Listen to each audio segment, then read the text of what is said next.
निगरां पंजाब हुकूमत का 14 अगस्त के हवाले से बड़ा फैसला। सूबे भर में यौम आज़ादी पर रैली निकालने पर पाबंदी आयद कर दी। तफसीलात के मुताबिक निगरां वज़ीर आला पंजाब की ज़ेर सदारत यौम आज़ादी पर अमन व अमान से मुतल्लिक इजलास हुआ, जिसमें निगरां वज़ीर आला ने IG पंजाब को सूबे भर में यौम आज़ादी पर फैमिलीज को तहफ़्फ़ुज़ फराहम करने और नाज़ेबा हरकत करने वाले शरपसंदों के खिलाफ सख्त कार्रवाई यकीनी बनाने के लिए हिदायत जारी कर दी।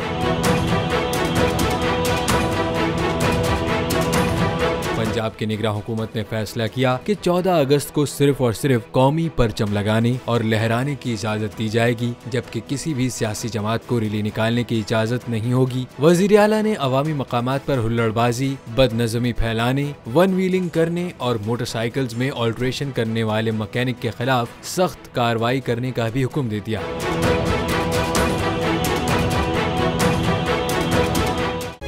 तारीख का अमीर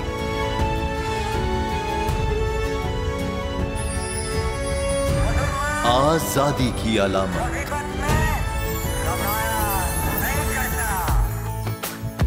हुस्न का आईनादार, फिक्रो नजरिए की अक्कास,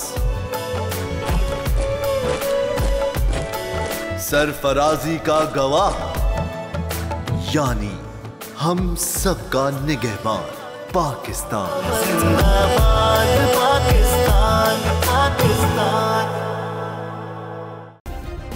सब्सक्राइब करें और बेल दबाएं ताकि कोई खबर रह न जाए।